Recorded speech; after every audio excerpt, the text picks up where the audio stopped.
I am just getting my day started. I've unpacked all of my Gen Con stuff and have been putting it into its various places in my bookshelf. And I thought, what a time to take you on a tour of said bookshelf. Because me being the organizational nerd that I am, I must organize.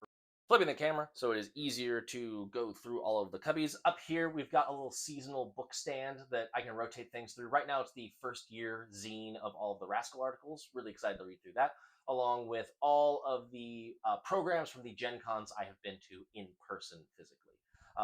Then we've got all of the non-Wizards of the Coast 5e books that I have. This is sort of a trad section right here. So I've got my like D&D trad games, and then I've got my non-D&D trad games right here. We've got Pathfinder 2e, the 5 books that I think are like essential to running the game, along with an adventure that I'm really excited to run. A tarot deck that isn't in here, using as like a little bookend.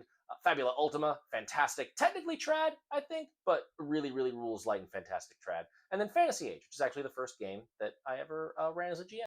Here are the 2 adventures I'm currently running for 5e for home campaign and stream, along with some little trinkets and stuff, sentimental.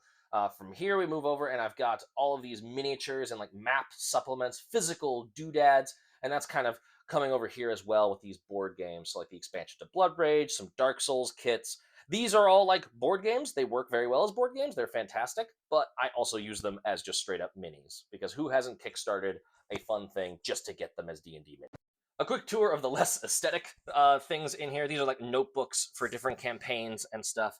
This is like electronic storage and kit. Like this is where I keep my microphone when I'm not recording. And then dice.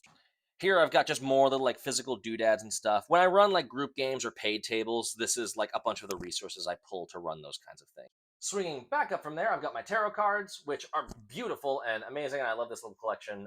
Also useful for playtesting Beckoning Dream. More minis up top here. I've got this fantastic Kraken that desperately needs to get painted, along with a different style Kraken. I've got another little like rotating area, so like I can rotate that book out. I can also rotate like what's in here. Right now it's just my Day 20 logo, but I might swap that out for like Pokemon cards or Magic the Gathering cards. And then my little Wraith button. Continuing on, story games. So anything that I think is story versus like trad versus OSR, NSR, Z. Love these bookends. More miniatures. I've got the dragon that was the BBG for my home campaign, along with a Hydra and a piece of wood. I would like to sculpt this into a dice holder, but for now, it is just a piece of wood. We got zines, system agnostic stuff, roll tables and lore and stuff like that, and Morkboard. Then one final cubby of relevant things, a purple worm, the Radiant Dawn from Morksoul, and this one I really need to paint so that I can get to my pile of